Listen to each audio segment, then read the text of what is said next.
반갑습니다. 사랑합니다.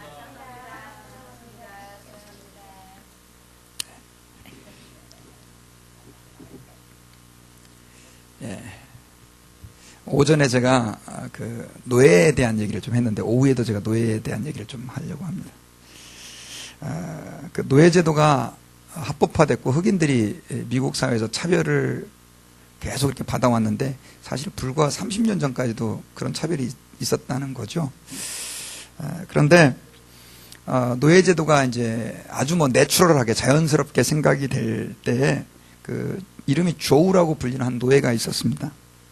근데 이 조우라고 하는 노예는 굉장히 주인에게 충성을 다하는 성실한 노예였다고 합니다.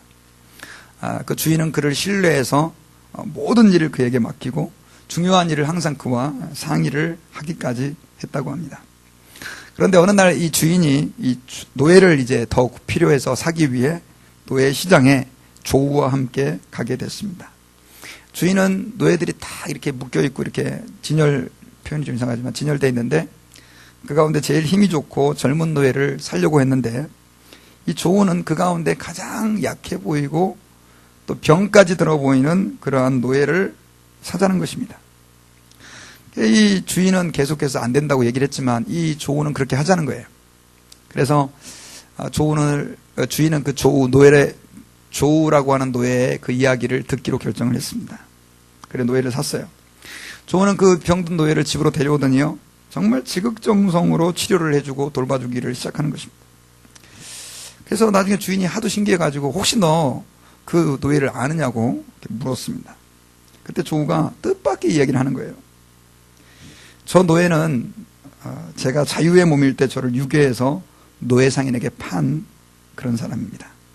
그런데 뜻밖에도 그를 노예 시장에서 만나게 되어 또 그가 병들어 있는 모습을 보다 보니까 그동안에 저 사람 때문에 분노로 살아왔던 나의 모든 삶에 대한 그 원통함이 다 터져 나오는 거예요.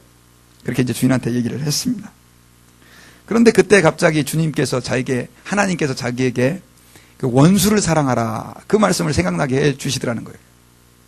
그러면서 결국 그를 불쌍히 여길 수 있는 마음을 주셨고 결국 그래서 하나님의 마음으로 그 사람을 돌봐주기로 결정하고 그렇게 주인에게 제안을 했다고 그 얘기를 하는 것입니다. 여러분은 이 이야기를 듣고 무엇을 느끼셨습니까? 인생을 살다 보면 참 우리의 마음을 아프게 하는 사람들이 세상에는 많이 있죠. 아까 그 조우라고 하는 노예를 비롯해서 어떤 경우는 우리 한국 분들은 남편이 그렇게 왼수같이 자기를 힘들게 하는 사람이 있다고 예. 그런 사람들이 굉장히 많고 또 어떤 부모님들은 자기 자녀들 때문에 속이 뒤집어져서 속상해하는 분, 또 자기 사위, 또 며느리 때문에, 혹은 옆집, 앞집, 또 한국 교회는 요즘에 트렌디가 뭔지 아십니까? 목사님 때문에 죽을 지경인 사람도 많습니다. 목사를 이상한 사람 만나가지고요. 저도 사실 한국에서 굉장히 아픈 상처가 있어요. 목사님 때문에 너무 힘들었던, 정말 사람이 이래서 자살을 하는구나. 그럴 정도로 제가 힘들었던 교회에 있었습니다. 뭐 간증을 들어보신 분도 알겠지만 미국에서도 제가 힘들었지만 그런 상황이 되면요 진짜 죄송한데 총이 옆에 있으면 딱 쏴서 죽이고 싶어요. 네, 그 정도로 죄송합니다. 설교 시간에 이렇게 심한 얘기를 해가지고 솔직한 감정이니까요. 근데 여러분 그런 상황에서 원수를 사랑할 수 있겠습니까?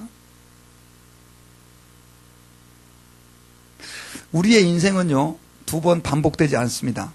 딱 한 번밖에 없어요. 아무리 잘 사는 사람도 아무리 못 사는 사람도 우리는 인생을 한 번밖에 살지 못합니다.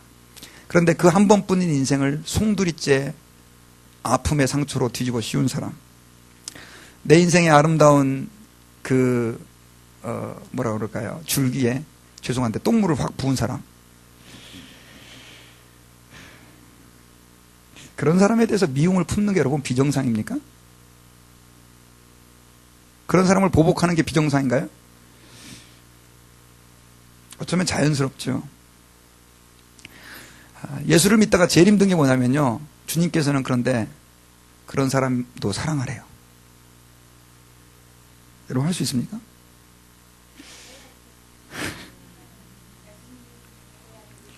더 부담스러운 게 오늘 말씀이죠. 너희가 그렇게 해야 하나님의 자녀가 된다는 거예요. 예수만 믿는다고 구원받는 게 아니고, 이제 여기에 아주 복잡한 신학적인 문제가 있죠. 하지만 예수를 믿는 사람에게 원수를 사랑하는 것은 당연하다는 거예요. 그러니까 원수를 사랑하지 못하고 원수를 미워하고 나에게 아픔을 주는 사람에게 보복하는 사람은 크리스찬이다 아니다? 아니라는 거예요. 아직 저 사람은 not yet, 영어로. 영어가 이럴 땐 참 표현이 좋아요. 아직 아니라는 거예요. 아직. 크리스찬이.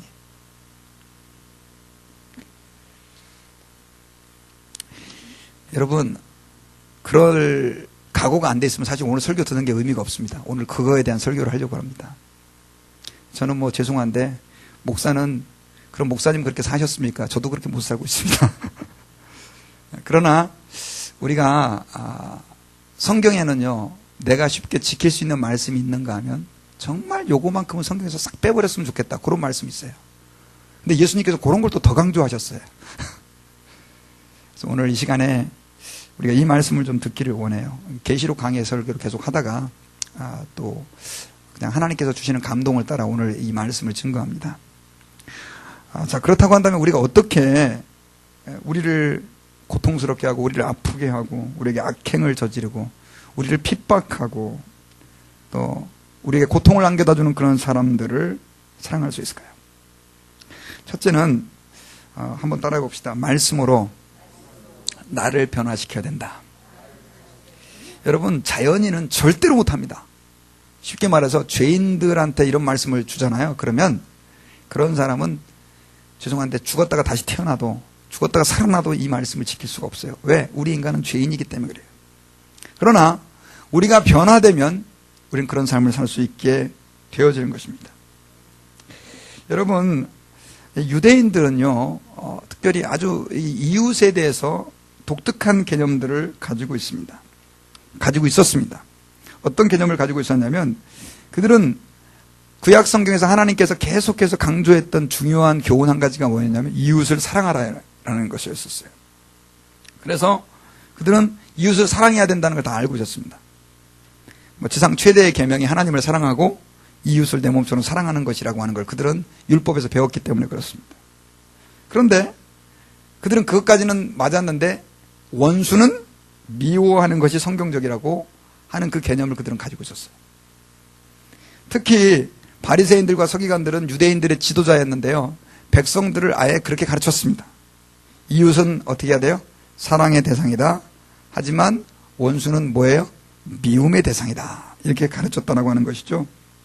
실제로 예수님께서 43절에서 오늘 본문에 보면요, 같이 43절 한번 읽어봅시다. 시작.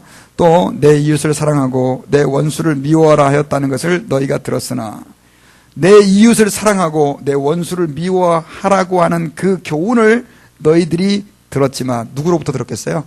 유대인들의 종교 지도자들이에요. 이게 맞나요? 여러분, 이 유대의 지도자들은 이웃을 사랑하라고 하는 이 말씀의 이웃을 자기들 마음대로 선을 그은 거예요. 오직 이스라엘의 하나님을 사랑하는 사람들만.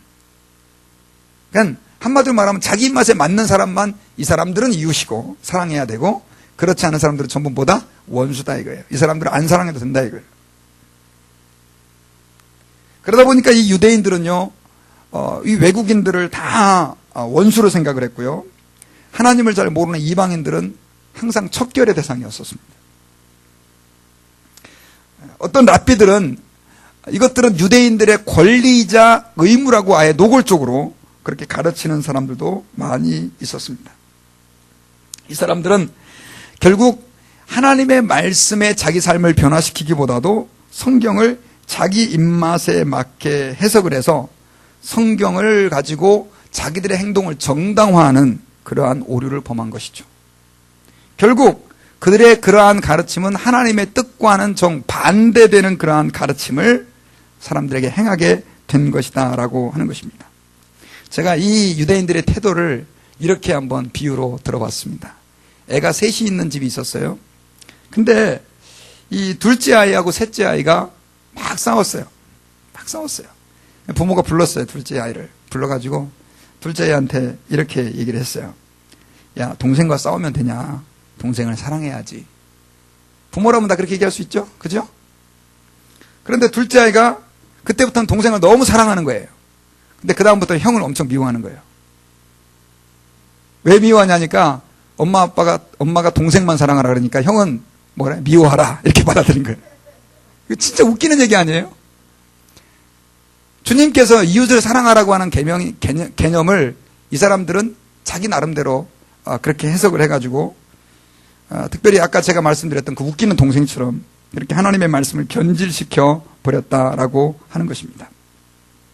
그래서 여러분 그 마태복음 7장 26절에 보면은요, 우리가 잘 알고 있는 그 수로보니게 여인이 예수님에게 자기 딸의 치료를 강구했을 때 이 예수님께서 유대인들이 일반적으로 생각하는 정서를 그 수로보니게 여인에게 얘기를 하죠.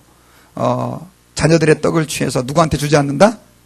개들한테 주지 않는다 라고 말하면서 결국 이방인들을 개로 생각하는 그 유대인들의 정서를 주님께서는 반영해 주셨죠.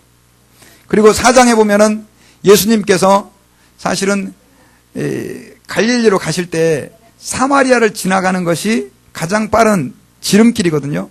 근데 이 사람은, 이 유대인들은 이 사마리아를 지나가지 않았었어요. 왜냐하면 사마리아는 완전 개취급을 당했거든요.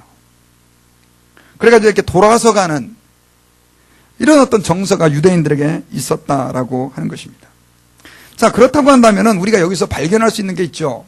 이 바리새인들과 서기관들은 성경에 그렇게 능통한 사람들이고, 이 사람들은 아침에 눈 떠가지고 성경 읽고, 그 다음에 아침 먹고 기도하고, 또 성경 읽고, 점심 먹고 기도하고, 성경 읽고, 성경만 연구하는 사람들이에요. 그럼에도 불구하고 왜 그들이 하나님의 말씀을 이 정도로 곡해하고 오해하는 그런 실수를 범했느냐? 그 이유가 있어요. 그 이유는 한번 따라해 봅시다. 말씀으로 삶을 바꾸려 하지 않았다. 여러분, 아무리 성경을 많이 하는 사람이라 할지라도 그 성경 말씀을 내 삶 가운데 적용시켜서 내 삶을 바꾸려 하지 않잖아요. 그러면 그 사람은 끊임없이 하나님을 대적하게 됩니다. 굉장히 무서운 얘기입니다. 여러분, 교회 다니면서 저 사람은 교회 참 오래 다녔는데 성경도 너무너무 많이 알고 심지어 목사님이 설교 딱 하면 뭐가 틀렸는지까지 탁탁탁 잡아내는데, 근데 문제는 삶이 엉망인 거예요. 왜 그럴까요? 네? 그 사람은요, 성경을 정복했지만 성경에 의해 정복당하지 않아서 그래요. 굉장히 제가 참 중요한 말을 했는데, 성경을 정복했지만 성경에 의해 정복당하지 않아서 그래요. 여러분, 성경은 정복의 대상이 아닙니다. 목사님, 저는 성경을 30번씩 읽었습니다. 한번 말씀해 보세요. 저는 한 109절 정도는 달달달 외웁니다. 저는 성경을 정복했습니다. 회개해야 돼요, 그런 분들. 성경은 정복의 대상이 아니에요. 성경 말씀이 나를 정복해야 돼요. 굉장히 중요한 얘기예요. 근데 바리새인들은 성경을 달달달달 했어요. 성경은 정복했어요. 하지만 그 말씀이 자기 자신을 정복하지 않은 거예요. 그러니까 성경을 이용한 거죠. 여러분, 성경 말씀을 우리가 대할 때 저와 여러분들이 꼭 기억해야 될 것이 있습니다. 한 가지 말씀이라도 그 말씀대로 실천해야 된다는 것입니다. 그 말씀을 가감하지 말고, 더하거나 빼지 말고 그 말씀대로 살라고. 그래서 여러분, 설교를 듣다가 내 마음에 눈곱만큼이라도 찔리는 게 있잖아요. 그럼 그건 하나님의 말씀이에요. 어떤 분들은 이렇게 얘기를 해요. 목사가 설교 시간에 조금 듣기 싫은 얘기를 하면요, 목사님이 나를 쳤대요. 은혜인 줄 깨달으셔야 돼요. 설교 시간에 졸리는 분이 은혜예요? 마음에 찔림을 받는 게 은혜예요? 아니, 솔직히 얘기해 보자고요. 어떠세요, 주제? 졸리는 게 은혜예요? 찔리는 게 은혜예요? 찔리는 게 은혜죠. 그리고요, 정말 목사가 기도하면서, 죄송한데 여러분들의 그 내면을 다 몰라요. 근데 죄송한데 기도하면서 그냥 설교했는데 그게 여러분들이 찔렸다고 한다고 그게 보통 은혜가 아니잖아요. 찔른다 그래서 사람이 찔러집니까, 그게요? 그리고 또 저는 굉장히 마음이 약한 사람이잖아요. 저는 잘 못 찌르는 사람이에요, 진짜로. 근데 성령의 역사에서 찔렸으면 그거 누구의 뜻이에요? 하나님의 뜻이고, 하나님이 어떻게 하는 거예요? 그 말씀대로 순종하라고 우리에게 말씀하시는 거죠. 굉장히 중요한 얘기예요. 그래서 여러분, 저와 여러분들은 하나님의 말씀을 듣는 대로 그 말씀대로 순종하고 그 말씀대로 따라 살아야 되겠다라고 하는 강한 결단이 우리에게 삶의 모든 순간, 특히 예배하고 성경을 읽고 하나님 앞에 성경 공부를 하는 순간순간마다 있어져야 된다는 것이죠. 그런데도 여러분, 이것이 어렵습니다. 톨스토이라고 하는 그 유명한 인간에 대해서 뭐 이만큼 잘하는 사람이 없다라고 한 그 러시아의 작가는요, 이런 얘기를 했어요. 모든 사람은 인간이 변화해야 된다라고 하는 것을 알고 있지만 정작 자기 자신이 변화되어야 된다라고 하는 것을 생각하지 못하고 살아간다. 설교를 듣는 순간에도 아유, 우리 목사님 좀 변해야 돼 생각을 하지 자기 자신이 변해야 된다는 생각을 안 하는 사람들이 많이 있어요. 목사는 여러분 어떻게 생각하는 줄 아십니까? 우리 교인들이 다 문제예요. 교인들이 이렇게 안 변해가지고 목사 자기 자신이 변해야 되는데, 그러니까 쌤쌤이에요. 죄송한데 그놈이에요. 그러니 되냐고요, 여러분요. 그러니 되냐고요. 야고보서에 보면요, 말씀은 거울이라고 그랬어요. 하나님의 말씀이 나의 부족한 부분을 비춰줄 때 우리는 그걸 가지고 하나님 앞에 신음하면서 기도할 수 있어야 돼요. 그래서 그 말씀이 내 삶 가운데 들어오도록, 그 말씀대로 내가 살지 못하는 것에 대해서 가슴 아파하고 그 말씀이 내 삶의 일부가 되지 않은 것에 대해서 우리가 고통스러워할 수 있는 그러한 사람이 되어야 된다라고 하는 것입니다. 만약 그게 되지 않잖아요? 그러면 내가 가지고 있는 그 말씀은 전부 다 어디에 사용이 되느냐? 나를 그 말씀이 변화시키지 않으면 누구를 변화시키는 데 사용하죠? 상대방을 변화시키는 데 사용하죠. 이 말은 상대방을 변화시키는 데 사용하는 게 아니라 상대방을 찌르는 데 사용한다는 말이에요. 말씀이 내 자신을 변화시키지 못하면 그 말씀의 지식은요, 상대방을 비판하고 상대방을 평가하고 저 사람은 왜 이래? 저 사람은 왜 이래? 저 집사는 왜 이래? 저 권사는 왜 이래? 저 목사는 왜 그래? 저 장로는 왜 그래? 이런 식으로만 볼 수밖에 없다게 된다는 거예요. 그래서 여러분 한번 보세요. 정말로 하나님의 은혜, 그 말씀을 가지고 자기를 변화시키려고 발버둥 치며 기도하는 사람이 남 얘기하냐고요.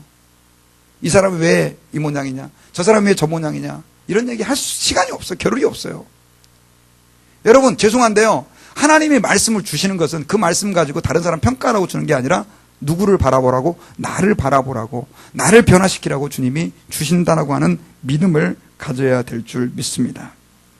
그래서 여러분, 하나님 아버지 앞에, 죄송한데 여러분, 영분별하는 법 하나 가르쳐 드릴까요? 영분별의 은사가 나오잖아요. 성경에는 방언의 은사도 나오고 예언의 은사, 지식의 은사. 근데 그 중에 제일 중요한 게 영분별의 은사인데, 정말 저 사람이 괜찮은 사람이냐 문제 있는 사람이냐라고 하는 것을 본다고 한다면 저 사람이 과연 그 말씀을 가지고 얼마나 자기를 변화시키기 위해 씨름하고 있느냐라고 하는 것을 보면 돼요. 말씀을 가지고 자꾸만 남만 변화시키려고 하는 사람들은요, 죄송한데 문제가 있는 사람이에요. 말씀을 가지고 자기 자신을 변화시키려고 고통하는 사람, 그런 사람이 신실한 크리스찬이에요. 그런 사람을 가까이 하셔야 돼요. 자꾸 말씀 가지고, 야, 성경에 보니까 이렇게 되는데 저 사람이 이래, 성경 말씀이 이렇게 되니까 왜 저 인간은 저래? 그런 사람들은요, 한번 따라해 봅시다. 가까이 하지 말자. 예, 오염돼요, 여러분. 저는 설교자로서 제일 조심하는 게 하나가 있습니다. 이 말씀을 가지고 교인들만 변화시키려고 할 때, 근데 그걸 자꾸만 이렇게 정신 안 차리면 자꾸 그렇게 돼요. 교인들이 왜 이 모양이지? 근데 사실은 설교자가 그 말씀을 선택할 때 저는 이렇게 생각해요. 이것은 저를 향한 말씀이기도 해요. 여러분들이 먼저가 아니에요. 저를 향한 말씀이. 이 말씀으로 내가 먼저 변화되어야 되지. 사실 여러분, 목사라고 하는 존재는요, 저는 이렇게 생각해요. 참 목사라고 하는 사람이 어떤 사람이냐라고 하는 것을 늘 고민하는데, 교인들한테 저는 이렇게 생각해요. 여러분, 제가 이렇게 하나님 섬기고 있습니다. 내가 하나님 아버지 앞에 이렇게 믿음으로 살라고 발버둥 치고 있습니다. 여러분들도 이렇게 하십시오. 목사는 안 하면서 이렇게 해라 저렇게 해라. 기분 나쁘잖아요. 자기나 잘하지. 그런 마음이 들지 않겠어요? 그래서 여러분, 하나님 아버지 앞에서 우리가 특별히 그 이스라엘 백성들이 빠졌던 그 오류들, 이스라엘 이 영적 지도자들이 빠졌던 그 오류들에 빠지지 않으려고 한다면 우리는요, 내가 가지고 있는 모든 말씀을 철저하게 나의 깊은 사고 안으로 끌어와야 돼요. 이걸 위해 우리가 아주 하나님 앞에 기도를 많이 하고, 그래서 여러분 기도하실 때도 꼭 말씀을 붙잡고 나를 향해 기도를 하셔야 돼요. 오늘 이 할 말씀을 붙잡고, 하나님 내가 그렇게 살게 해주세요. 하나님 내가 그렇게 살게 해주세요. 계속 그걸 가지고 씨름을 해야 된단 말이죠. 그 다음에 그 말씀대로 살려고 한다면 또 하나의 중요한 원리는요, 하나님 앞에서 우리가 좀 초연해야 됩니다. 초연하다라고 하는 뜻은 한마디로 말하면 이 상황과 환경의 변화에 의해서 우리가 흔들거리거나 이렇게 좌우로 치우치면 안 된다라고 하는 뜻이죠. 여러분, 오늘 본문 우리가 함께 교독했던 그 말씀은 38절과 42절과 동일한 원리를 나타내고 있어요. 거기서 무슨 얘기를 하고 있냐면 예수님이 오른뺨을 때리거든 어떻게 해라? 왼뺨을 갖다 대라. 속옷을 빼앗으려고 하는 자들에게 어떻게 해라? 겉옷까지 줘라. 억지로 오리를 가게 하면 어떻게 해라? 심리를 가주어라. 뭐 이런 내용들을 이야기를 하고 있습니다. 이러한 말씀들은 거의가 다 전부 다 뭐에 대한 얘기냐면 무저항주의, 악한 사람들에 대해서 우리가 어떻게 해야 될지를 우리에게 말씀해주고 있는 중요한 교훈이다라고 하는 것입니다. 이웃이 우리에게 악을 끼치고 잘못을 해도 그들에게 보복하지 말라고 하는 말씀이 오늘 본문 가운데 기록이 되어 있다라고 하는 것이죠. 근데 문제는 이게 어렵다는 것이죠. 이걸 어떻게 가능하냐? 그것은 결국 우리가 죽어야 되고, 우리가 죽었을 때 우리는 하나님 아버지 앞에서 이 말씀을 구체적으로 실행할 수 있는 힘, 또 그러한 능력이 생기게 된다라고 하는 것을 우리에게 말씀해주고 있습니다. 유대인들은, 특별히 바리새인들은 예수 그리스도 앞에서도 이 이웃의 범주를 아까 말씀드렸던 것처럼 자기가 좋아하는 사람들, 또 자기들이 생각할 때 이웃으로 정하고 싶은 사람들만을 이웃으로 정했지만, 예수님은 그 잘못된 선들을 깨뜨려 버리시고 너희들의 이웃은 그들만이 아니라 지금 너희들을 핍박하고 너희들을 욕하고 너희들에게 고통과 아픔을 안겨주는 그들마저도 너희들의 이웃이다 라고 가르쳐주고 있는 것이다 라고 하는 것입니다. 그러면서 그렇게 살아야 될 그 중요한 근거를 어디서 찾느냐? 우리가 하나님의 자녀이기 때문이라는 것이죠. 우리 같이 한번 45절 읽어볼까요? 시작. 이같이 한즉 하늘에 계신 너희 아버지의 아들이 되리니 이는 하나님이 그 해를 악인과 선인에게 비추게 하시며 비를 의로운 자와 불의한 자에게 내리우심이니라. 이 말은 하나님 아버지께서 어떻게 하고 계세요? 실제로 그렇게 원수들마저도, 그리고 하나님을 향하여 아유 내가 주먹을 믿지 하나님을 왜 믿어? 신이 어디 있어? 하는 사람에게도 하나님은 은혜와 자비와 긍휼을, 사랑을 베풀어주고 계시다라고 하는 거예요. 그러니까 우리가 그 하나님을 아버지로 모시면 우리도 어떻게 해야 된다는 거예요? 당연히 그렇게 살아야 된다는 거죠. 여러분, 우리가 하나님의 자녀가 아니라고 할 때 결국 이것은 아무 상관이 없는 얘기예요. 네 마음대로 살면 돼요. 내 마음대로 살면 돼요.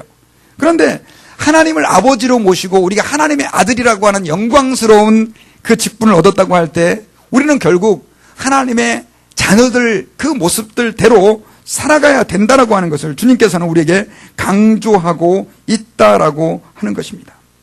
여러분, 그것은 우리가 오늘날 지금 잠깐만 우리의 눈을 돌려서 바깥 세상을 살펴보면 이 사실들을 확인해 볼 수 있죠. 가끔씩 하나님을 향해서 요구를 하는데도 불구하고 사업이 잘 돼갖고 돈, 예수 믿는 사람보다 더 많이 버는 사람 있죠. 열 받아요, 안 받아요? 아니, 받아요, 안 받아요? 받죠. 안 받으신데 우리 집사님은. 야, 대단하시네. 어떻게 부자들은 교회 안에 있고 바깥에 다 있고 말이에요. 또 잘생긴 놈들은 교회에 없고 바깥에 다 있고. 야, 참 하나님이 불공평하신 것 같아요. 근데 불공평하신 게 아니라 원래 하나님의 속성이 그렇다는 것이죠. 하나님께서는요, 이거 굉장히 중요한 얘기입니다. 한번 따라해 봅시다. 우리가 어떻게 하느냐, 안 하느냐에 따라 반응하지 않으신다. 하나님은요, 우리가 하나님에게 대해서 어떻게 하느냐, 어떻게 안 하느냐에 따라서 사랑하고 사랑하지 않고를 결정하지 않으십니다. 굉장히 중요한 얘기예요. 물론 우리가 하나님 앞에 열심히 하면 상급도 받고 기도하면 은혜도 주시고, 하지만 하나님은요, 본질적으로 우리가 어떻게 하느냐, 그것을 가지고 하나님의 어떤 모든 행동의 근거를 결정하지 않으세요. 하나님은요, 무엇에 의해 행동을 결정하느냐? 사랑에 의해 그분의 행동을 결정하십니다. 하나님은 무엇의 지배를 받느냐? 우리가 어떻게 했느냐의 지배를 받으시는 분이 아니시라 사랑의 지배를 받으시는 분이에요. 그러니까 하나님은 어떻게 합니까? 사람들이 어떻게 하든지 간에 끊임없이 변함없이 그들에게 은혜와 사랑을 베풀어 주세요. 하나님을 예배하지 않는 사람에게도 비를 내리시고요. 햇빛을 주셔서 농사도 짓게 하시고 직장 주셔가지고 직장 생활도 하게 하시고. 여러분, 우리가 하나님 아버지 앞에서 정말 하나님의 자녀라고 할 때 저와 여러분들이 궁극적으로 추구해야 될 그 마음이 있다고 한다면 우리도 사람들의 반응으로 내 행동을 결정하지 않기로 하는 것입니다. 정말로 하나님 아버지 앞에서 주님이 내게 베풀어 주신 그 사랑이라고 하는 것에 내가 지배를 받아서 그 사랑으로 사람들을 대하기를 결정하고 그걸 위해 기도하는 것이죠. 여러분, 그렇지 않게 되면요, 결국 우리는 어떻게 되냐면 분노를 품을 수밖에 없습니다. 우리에게 잘못하는 사람들을 만날 때마다 우리는 보복을 해야 되고, 그러한 사람들을 우리가 미워해야 되고, 결국 그것은 우리를 비참한 지경으로 이르게 만들고 그 관계를 이전보다 더 악한 관계로 그렇게 만들어버리게 되는 조건이 된다라고 하는 것이죠. 여러분, 하나님 아버지 앞에서 어떤 사람은 이렇게 얘기합니다. 아니, 그렇게 살면은 목사님, 그 완전 바보 같은 거죠. 예수 믿는 사람이 그러니까 세상 사람들이 얕잡아요. 그러면 여러분, 그렇게 사는 사람들에게 대해서 우리가 보복하고 그 사람들에게 대해서 안갚음을 하게 되면 그게 해결책이 되나요? 저는 지금까지 제가 어저께 간사님하고 좀 얘기를 좀 많이 했었거든요. 그때 제가 좀 웃기는 얘기를 했어요. 저는 아직까지 미워하는 사람 한 사람도 없습니다. 그런 얘기를 했어요. 내 모든 인생을 통틀어서 미워하는 사람이 없습니다. 여러분, 제게 상처를 주는 사람이 없어서 제가 미워하는 사람이 없다고 얘기를 했겠습니까? 죄송한데 여러분들도 많은 상처와 아픔이 있겠지만 저에게도 상처가 너무너무 많습니다. 예. 근데 사랑할 정도는 아니지만 미움을 떨어버리기 위해서 그때마다 말씀을 붙잡고 얼마나 씨름을 했는지 모릅니다. 아까 제가 한국교회에 저를 참 힘들게 했던 목사님 얘기를 했는데 그분이 저를 너무너무 힘들게 하고 심지어 저를 폭행까지 하고 그랬었거든요. 근데 정말 안갚음을 하고 싶더라고요. 그런데 사무엘상을 제가 그때 기도원에 들어가가지고 얼마나 많이 읽었는지 몰라요. 사무엘상 계속 읽으면서 요즘 새벽기도 때 제가 사무엘상 강의 설교를 하고 있는데 사울을 보복하지 않았던 그 다윗, 이걸 좀 한번 배워보려고요. 그렇게 붙잡고 기도하고 나중에 한 일주일 정도 지나니까요, 조금 이렇게 용서는 아니다 할지라도 이렇게 미워할 마음은 안 생기더라고요. 제가 한 가지만 예를 드는 거예요. 여러분, 결코 우리가 흔히 말하는 보복과 그 다음 또 안갚음이 우리 삶의 문제 해결책이 되지 않고요. 하나님 아버지 앞에서 우리가 그렇게 살 때 결국 그 사람은 자신이 평안함을 누리게 되고 하나님의 은혜 가운데 떳떳할 수가 있게 된다는 것이죠. 여러분, 미워하면 제일 불편한 사람은 상대방이 아니고 누구예요? 자기 자신이에요. 그래서 주님께서는 죄송한데요, 그 상대방, 여러분들을 핍박하는 사람을 염려해서 저 사람을 내가 저 사람도 사랑하는데 이놈 자식들이 교회 다닌다고 하면서 미워해? 그런 개념이 아니라는 거예요. 주님이 제일 염려하고 사랑하는 사람은, 걱정하는 사람은 누구예요? 죄송한데 안 믿는 사람이 아니고 여러분들을 괴롭히는 사람이 아니에요. 누구예요? 여러분들 자신이에요. 우리 자신이에요. 그래서 우리가 하나님 아버지 앞에서 우리는 예수 그리스도를 믿으면서 이 원리를 소유하여 하나님, 사랑의 원리가 나의 삶을 지배할 수 있도록 도와주십시오. 정말 하나님께서 사랑의 원리를 따라서 그렇게 사셨던 것처럼 저도 사랑의 원리를 따라 살도록 그렇게 도와주십시오라고 기도하는 저와 여러분들이 돼야 돼요. 근데 이렇게 설교를 하니까 아멘을 다 안 하시잖아요. 기분이 나쁘거든요. 그리고 또 목사님이 말도 안 되는 소리 한다는 걸 다 알거든요. 근데 여러분, 그러면 목사님, 어떻게 나에게 고통을 주고 아픔을 주는 그런 사람을 소위 말해서 초연하게 사랑할 수가 있을까요? 여러분, 한번 생각해 보세요. 어떤 사람이 하나님을 대적을 해요. 내 주먹을 믿지, 신이 어디 있어? 그리고 예수 믿는 사람 교회 가다가 유리창에 돌 던지고, 그런 사람이 있다 칩시다. 나쁜 사람이에요, 착한 사람이에요? 에? 나쁜 사람이죠. 근데 하나님이 벼락을 안 때려요. 하나님은 그 사람의 생명을 0.5초 안에 걷어가실 수 있죠. 그러면 그 사람을 살려놓으신 거는 뭐예요? 지금 은혜를 베풀어주고 있는 거예요. 그렇죠? 쥐도새도 모르게 하나님이 그 사람 지옥으로 보낼 수 있어요. 그 사람을 사랑하시는 거예요. 저는 그렇게 생각해요. 저런 사람이 살아있다는 것 자체가 하나님이 사랑이라는 뜻이에요. 크게 아멘 좀 하세요. 그럼 왜 하나님이 그 사람 살려놓으실까요? 예? 좀 더 기다려봐라. 넌 지옥에 가서 죽었다, 너 이제. 이거, 어이구, 저거. 넌 그래, 그래, 계속 해봐라. 아예, 나 완전히 지옥 중에서 제일 뜨거운 데다가 집어넣어가지고 아직 구워 삶아버릴 테니까. 그래서 그러실까요? 그거 아니죠. 사랑하시기 때문이에요. 그리고 그런 사람 어떻게 사랑할 수 있어요? 그 사람이 왜 그렇게 행동하는가를 하나님은 알고 계세요. 그 사람이 왜 그렇게 행동하죠? 너무 어렵나요, 질문이? 예? 하나님을 모르니까, 부지에서. 그리고 또요, 그 사람은 지금 마귀에게 속고 있어요. 여러분, 세상에는 하나님만 계시는 게 아니에요. 악한 영이 있어요.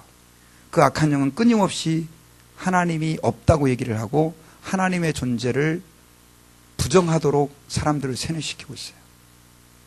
그러면 그 사람이 그렇게 행동하는 중요한 근거와 원인은 어디에 있다는 거예요? 마귀의 속임수에 있다는 거예요. 근데 그걸 하나님은 알아요. 본인은 몰라도. 그러니까 하나님이 그 사람에게 대해서 어떤 마음이 들죠? 불쌍한 마음이 들죠. 여러분들이 자녀가 있어요. 자녀가 있는데 잘 키워놨는데 16살까지 어느 날 친구를 하나 사귀었는데 이 친구를 사귀고 나서 얘가 돌변하는 거예요. 집에를 안 들어와요. 그리고 막 엄마한테 막 삿대질을 하고 막 욕을 하는 거예요. 나중에는 당신이 우리 엄마 아니야 이런 식으로 얘기하는 거예요. 미치고 팔딱 뛸 노릇 아니에요? 그래가지고 나중에 불렀어요. 야, 너 도대체 너 왜 그런 말을 하냐? 알고 봤더니 뒷조사를 해봤더니 그 친구가 있잖아요. 얘를 속인 거예요. 야, 내가 이게 조사를 해봤는데 니네 엄마가 니네 친엄마가 아니더라. 야. 우리 엄마 그러는데 아기 때 니네 엄마가 야, 너 어디 가가지고 이렇게 주워 왔다 그러더라. 걔는 완전히 속은 거예요. 근데 그 아이한테 그 얘기를 해봤는데도 불구하고 그 아이는 여전히 믿지를 않아요. 그러면 부모의 입장에서 그 아이를 어떤 시각으로 바라볼까요? 여러분 자녀를 키우니까 아시겠죠? 아이고 저거를 갖다 나중에 이제 완전 넌 죽었다 너 이제 그냥 완전히 저거 지옥에 있으면 내가 제일 깊은 데다 집어 던져버려야지. 그런 마음을 가지실까요? 불쌍하다는 마음이 드실까요? 부모가 불쌍하고 부모를 향해서 당신은 우리 엄마 아니라고 했을 때, 당신은 우리 아빠 아니라고 할 때 그 마음이 어떨까요? 아프죠? 여러분 제가 하나님의 마음을 어떻게 설명할 수가 없어요. 하지만 하나님의 마음이 그와 같지 않을까요? 네, 하나님의 마음. 그러니까 하나님을 향해서 내 주먹을 믿지 내가 왜 너를 믿어? 하나님을 향해서 이렇게 말을 해도 하나님은 그 사람을 사랑하시는 거예요. 그리고 사랑하는 그 마음은 안타까움과 아픔이라고 하는 것과 같이 반죽이 되어 있는 거예요. 여러분 누군가 여러분들을 괴롭히는 사람 있잖아요. 여러분들이 예수 믿는다는 이유 때문에 괴롭히는 사람도 있죠. 또 어떤 사람은 여러분들을 그냥 싫어해서 혹은 하나님을 몰라서 그렇게 하면 안 되는데도 불구하고 여러분들을 핍박하고 괴롭히는 사람이 여러분들의 인생에 있었다 칩시다. 그런 사람들이 왜 그렇게 했나요?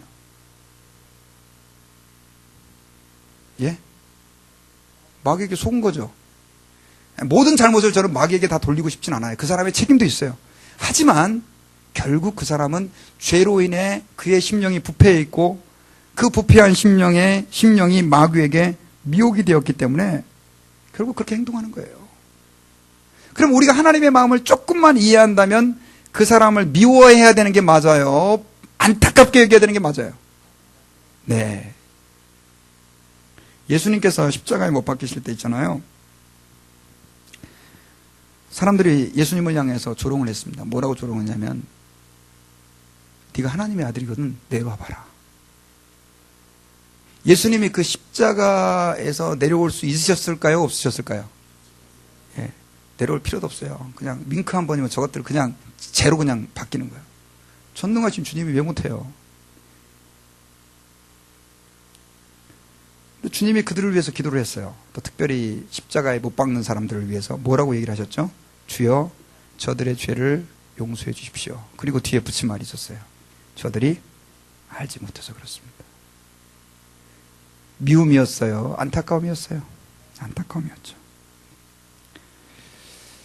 여러분 우리가 죄송한데요. 왜 사람을 사랑하지 못하느냐? 하나님을 사랑하지 못하기 때문입니다. 왜 우리가 사람을 용서하지 못하고 왜 우리에게 아픔을 주는 사람을 품지 못하느냐? 죄송한데 우리에게는 그러한 하나님의 마음을 이해할 만한 믿음이 없는 거예요. 하나님을 말로는 아버지라고 부르지만 우리 삶은 그렇게 살지는 않거든요. 여러분, 제가 혹시 오늘 틀린 말 했나요? 혹시 틀린 말 했다고 생각하시는 분 손 들어보시오. 제가 생각해도 다 맞는 말만 했죠? 성경에 나오는 얘기니까. 그러면 여러분들을 핍박하고 여러분들에게 고통을 주고 여러분들에게 아픔을 주는 사람에게 대해서, 여러분들에게 상처를 주는 사람에게 대해서 우리는 어떤 마음을 품을 수 있죠? 불쌍하다. 불쌍하면 어떤 마음이 들죠? 저들을 위해서 기도할 마음이 생기겠죠. 그리고 여러분, 그렇게 살다가 이 사람은 나중에 어떻게 됩니까? 죽거나 혹은 주님이 재림하시면 그들은 어디로 갑니까? 지옥행입니다. 아이고, 고 봐, 나쁜 짓 하더니 지옥 잘 갔지. 아이고, 하나님 정의로우셔. 할렐루야! 그런 사람이 예수 믿는 사람입니까, 여러분?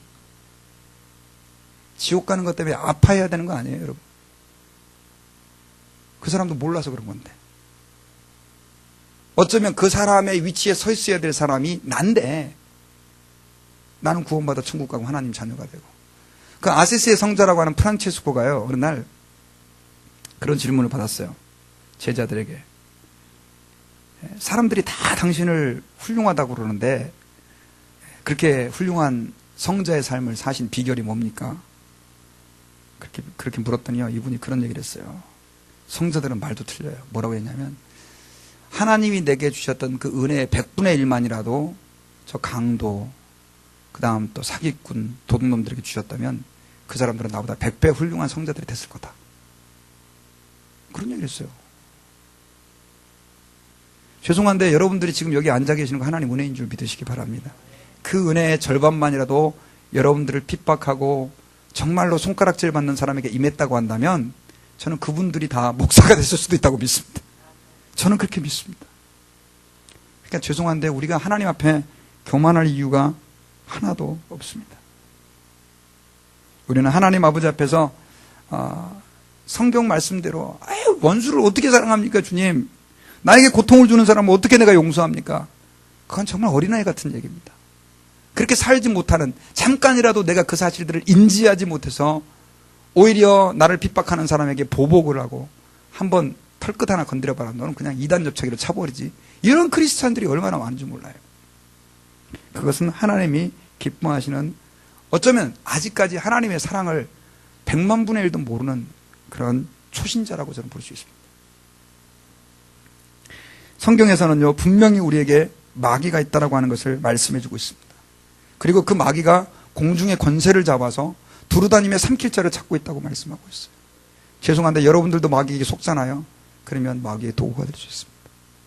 저도 마귀에게 속으면 마귀의 도구가 될 수 있어요. 이게 무서운 거예요. 그러니까 우리가 형제 자매의 허물과 잘못을 덮어주고 용서해 줄 수밖에 없는 이유가 뭐냐면, 그들은 지금 뭐요? 마귀에게 뭐하고 있어요? 속고 있는 거예요. 속고 있는 거예요.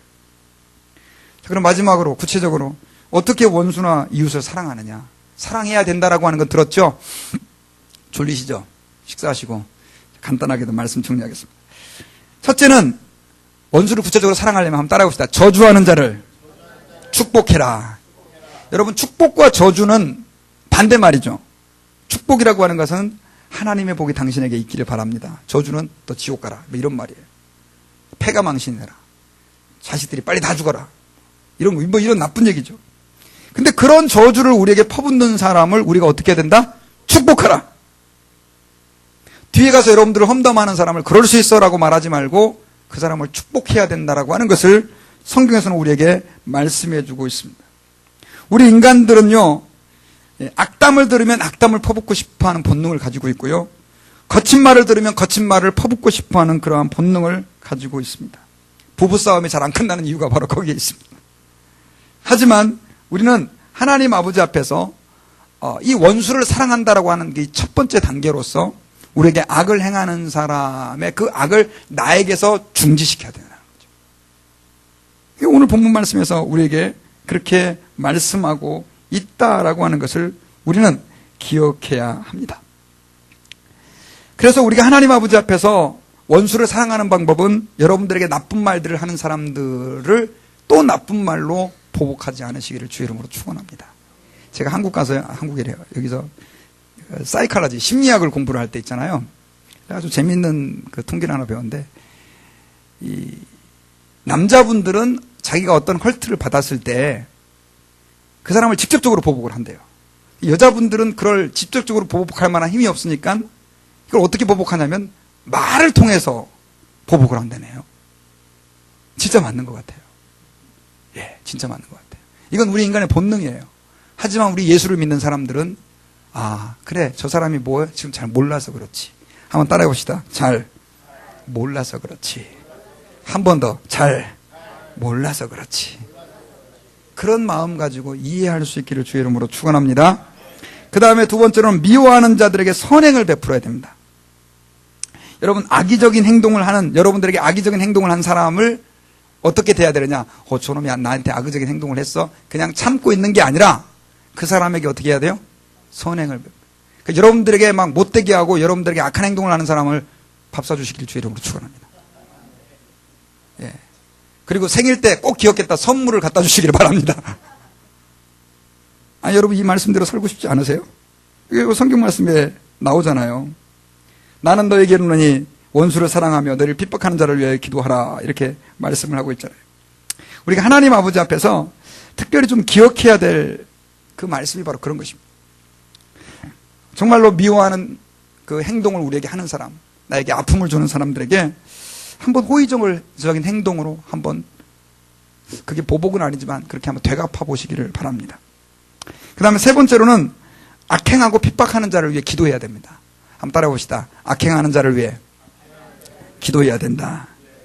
여러분들은 주로 누구를 위해 기도하십니까? 대개 다 가족, 또 아까 제가 얘기했지만 목사님을 위해서 열심히 기도하는 성도들이 많습니다.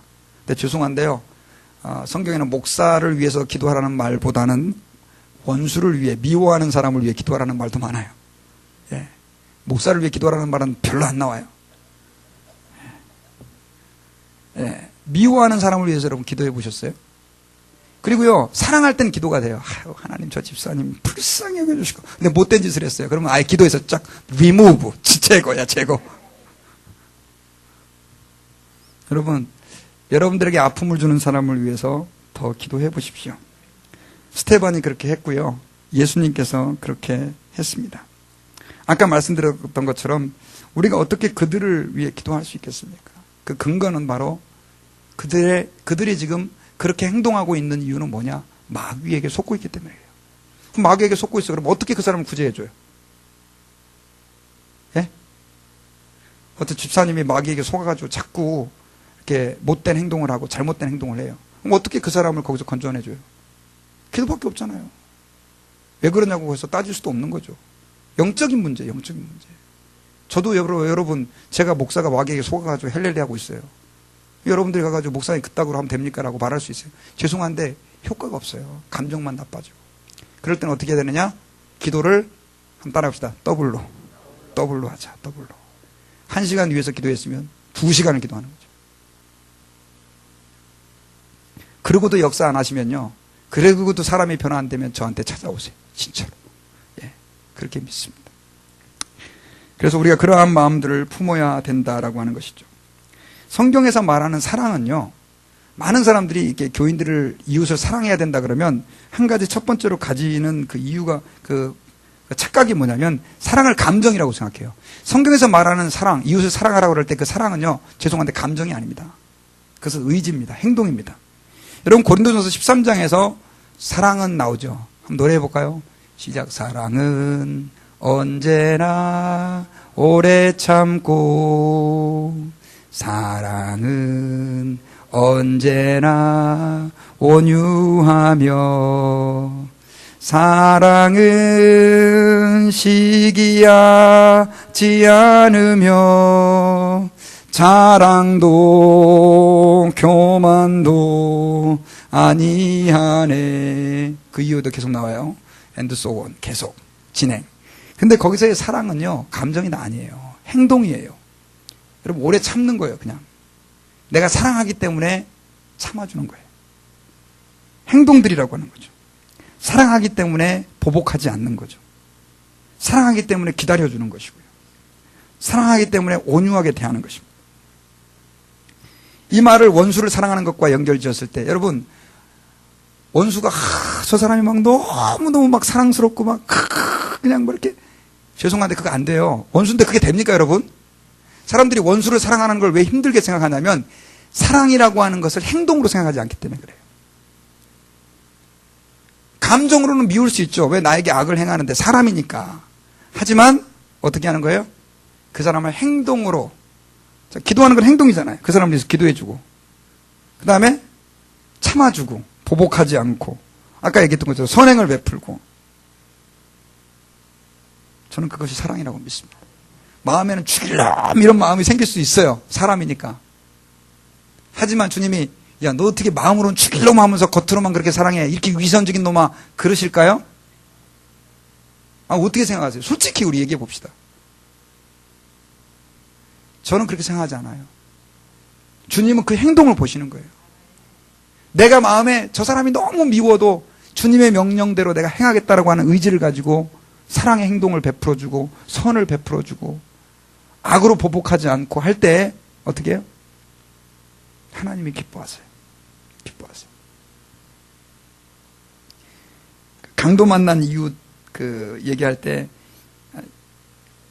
유대인들은 다 지나가고요. 제사장과 레인들은 그냥 지나쳐버리고 누가 그 강도 만난 사람을 돌봐줬죠? 사마리아 사람이. 사마리아 사람이 그 사람 지극정성으로 돌봐줬잖아요. 나중에 여관에다 맡기면서 여비 필요하면 돈도 더 주겠다고 해서 맡겨놓고 왔잖아요. 사랑의 행동이 아니에요. 근데 진짜 그 강도 만난 사람을 그 마음속으로 다의 마음속 정성을 다해서 사랑하고 있었을까요? 아닌 것 같아요, 집사님?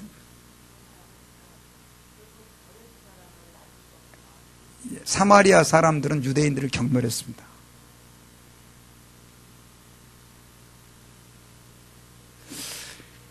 저는 잘 모르겠어요. 성경에서 그 사람의 감정에 대해서 얘기하지 않아요. 중요한 건 뭐예요? 행동이에요. 원수를 사랑하라. 저는 여러분들 감정의 노예가 되지 마시길 바랍니다. 미울 수 있죠. 사람이니까. 왜? 하지만 그 사람을 사랑으로 대하십시오. 성경 말씀대로 그렇게 대할 때 저는 하나님이 기뻐하시고요. 그리고 오히려 그 사람이 변화되어서 정말로 하나님이 기뻐하시는 아름다운 하나님의 뜻을 이룰 수 있는 그런 사람들이 될 수 있는 줄을 저는 믿습니다. 말씀의 결론을 맺겠습니다. 오늘 주님 말씀을 통해서 우리가 원수를 사랑하라. 어쩌면 참 교회에서 설교하기도 힘들고 듣기도 부담스러운 주제죠. 그러나 우리 교회 이름이 뭡니까? 다사랑해야 합니까? 다사랑. 다사랑은 원수까지도 포함합니다. 그래서 다사랑이 힘든 겁니다. 교회 이름을 완전 잘못 지었습니다. 아니, 여러분들은 교회 잘못 오셨습니다. 우리 교회 오면 다 원수를 사랑하는 사람이 돼야 됩니다. 이게 다사랑 교회의 철학입니다. 철학. 예. 어떤 교회는요, 사랑하고 싶은 사람만 사랑하는 교회가 있어요. 근데 우리 교회는 다 사랑이에요. 다 사랑. 그 다에 누가 포함된다? 원수도 포함된다. 그 원수를 사랑하는 방법을 가르쳐드렸어요. 그리고 그에 중요성을 가르쳐드렸어요. 여러분, 왜 우리가 원수를 사랑해야 되냐? 주님이 그렇게 하시고, 그리고 우리를 아프게 하고 힘들게 하는 사람들은 죄송한데요, 본심이 그런 게 아니에요. 속아서 그런 거예요. 그러니까 그 사람들을 우리가 어떻게 불쌍히 여기고 기도하고 기다려주고, 여러분들의 마음을 아프게 해주는 사람이 있으면 어떻게 기도하라고 그랬어요? 두 배 기도. 우리 같이 기도하시고 찬양 부릅시다. 하나님 감사합니다. 오늘 말씀을 통해서 저희들이 원수를 사랑한다는 것이 얼마나 중요한 일이고 왜 원수를 사랑해야 하는지를 말씀을 통해 들었습니다. 하나님, 하지만 저희들은 너무나 아직도 육신적이고 인간적입니다. 조금 우리에게 잘못한 사람들 보복하고 싶은 마음이 있고 그것 때문에 감정이 상하면 우리도 되갚고 싶은 그러한 본능의 노예가 될 때가 있습니다. 그러나 주님, 오늘 말씀을 통해서 우리가 왜 원수를 사랑해야 되는지, 그것이 얼마나 하나님의 자녀에게 중요한 일인지를 깨닫게 하심을 감사합니다. 주여, 오늘 저희들 다 사랑할 수 있는 그러한 은혜를 쏟아부어 주시옵소서. 우리에게 아픔을 주었던 사람을 긍휼히 여기고 불쌍히 여길 수 있는 마음을 저에게 쏟아부어 주시옵소서. 그래서 그들을 오늘 이 시간 예수 그리스도의 이름으로 용서하고 그들을 그리스도 안에서 자유케 해줄 수 있는 저희들이 될 수 있게 도와주옵소서. 예수님 이름으로 기도합니다. 아멘. 아주 오래된 찬양인데요, 최영덕 씨가 지은 찬양이에요. 내가 먼저 손 내밀지 못하고라는 찬양인데요. 우리 찬양 부르면서 하나님 아버지 앞에서 우리의 부족했던 모습들 회개하고, 하나님 저를 변화시켜 주시고 새롭게 해주셔서 정말 사랑하며 또 인내하며 품어줄 수 있는 그런 넓은 마음 허락해달라고 같이 기도했으면 좋겠습니다. 좀 천천히 부릅시다. 내가 먼저 손 내밀지 못하고, 내가 먼저 용서하지 못하고, 내가 먼저 용서하지 못하고, 내가 먼저 웃음 주지 못하고, 이렇게 머뭇거리고 있네. 그가 먼저 손 내밀기 원했고, 그가 먼저 용서하길 원했고,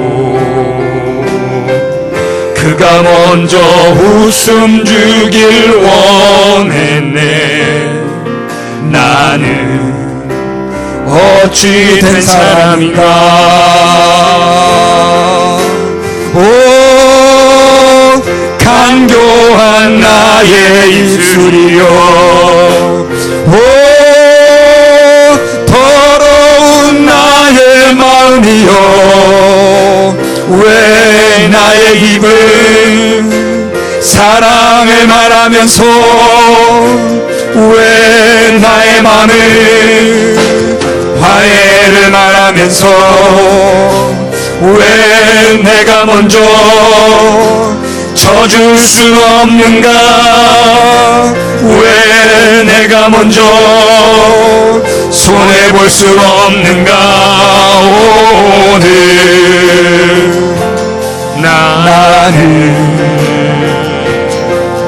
오늘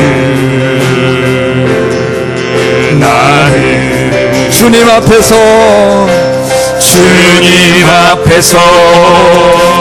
몸둘 바 모르고 이렇게 흐느끼며 서 있네. 어찌할 수 없는 이 맘을 주님께 맡긴 채, 왜 나의 입은 사랑을 말하면서, 왜 나의 입은 사랑을 말하면서, 왜 나의 마음은 화해를 말하면서, 왜 내가 먼저 져줄 수 없는가, 왜 내가 먼저 손해볼 수 없는가.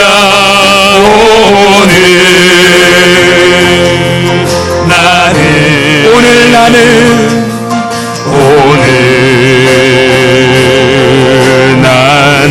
주님 앞에서 몸둘 바 모르고, 주님 앞에서 몸둘 바 모르고 이렇게 흐느끼며 서 있네. 어찌할 수 없는 이 맘을 주님께 맡긴 우리 한 번 더 채로, 고백합시다. 오 간교한 나의 입술이여, 오 간교한 나의 입술이여, 오 더러운 나의 마음이여, 왜 나의 입은 사랑을 말하면서, 왜 나의 마음은 화해를 말하면서, 왜 내가 먼저 져줄 순 없는가, 왜 내가 먼저 손해볼 수 없는가. 나는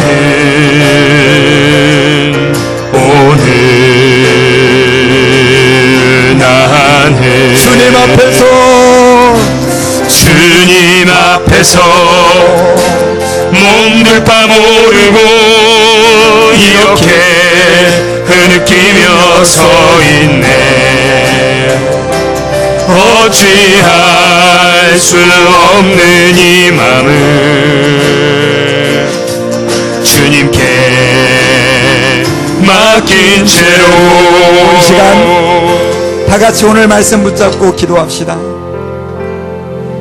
주님께서는 우리에게 말씀하셨습니다. 나는 너에게 이르노니 너희 원수를 사랑하며 너희를 핍박하는 자를 위하여 기도하라. 이같이 한즉 하늘에 계신 너희 아버지의 아들이 되리니 이는 하나님이 그 애를 악인과 선인에게 비추게 하시며 비를 의로운 자와 불의한 자에게 내리우심이니라. 여러분, 이 시간에 하나님 앞에 이 말씀 붙잡고 기도할 때 하나님, 오늘 말씀을 통하여 깨달았습니다. 왜 우리가 원수를 사랑해야 하는지, 왜 그들을 위해 기도해야 되는지, 왜 그들을 불쌍히 여겨야 하는지를 알았습니다. 그들이 그렇게 하는 이유는 알지 못해서 그렇고 사단에게 속았기 때문입니다. 하나님, 이 시간에 저희들의 마음 가운데 그들을 긍휼히 여기시는 마음을 주시고, 혹시 우리의 지금까지의 삶 가운데에서 우리에게 아픔을 주고 상처를 준 사람이 있다고 한다면, 그들 때문에 밤잠도 설치고 그들 때문에 마음에 깊은 응어리를 가지고 있다고 한다면, 오늘 이 시간에 이 말씀 붙잡고 하나님, 내가 그들을 위하여 기도하기를 원합니다. 그들을 예수 그리스도의 이름으로 용서하기 원합니다. 불쌍히 여겨달라고 같이 시간에 한번 붙잡고 함심하여 기도하는 시간 갖도록 하겠습니다. 같이 기도하겠습니다. 하나님 아버지, 이 시간에 오늘 저희들이 말씀을 통해서 하나님 아버지, 오늘 이 시간에 저희들이 이 말씀으로 나의 삶 가운데 정말로 하나님의 뜻을 이루어드리기를 기도합니다. 하나님 아버지, 우리의 삶 가운데는 우리에게 아픔을 주는 사람들이 많습니다. 우리의 지나온 생애 동안 우리의 마음을 무너지게 하고 하나님 아버지, 우리에게 고통과 상처를 안겨다 준 사람들이 너무나 많습니다. 하나님, 이 시간에 그들의 마음 가운데 그들을 긍휼히 여길 수 있는 마음을 부어주시옵소서. 그들의 상태를 영적으로 볼 수 있게 도와주시옵시고, 악인과 선인에게 동일하게 비를 주시는 그 하나님을 만날 수 있게 도와주시옵시고, 하나님 아버지 앞에서 하나님 아버지 그들의 삶이 이제는 정말로 하나님을 경외하며 하나님을 만날 수 있게 하시고 하나님을 볼 수 있게 하나님 불쌍히 여겨주셔서, 하나님 아버지, 이제는 우리가 주님의 자녀인 것처럼 하나님의 뜻을 이루며 살기에 부족함이 없도록 하나님 은혜를 베풀어 주시옵소서. 그리스도의 이름으로 우리가 살아가기를 원합니다. 그리스도의 이름으로 우리가 용서하기를 원합니다. 하나님, 저희들의 마음을 붙잡아 주시고 하나님의 뜻을 이루어 주시옵소서.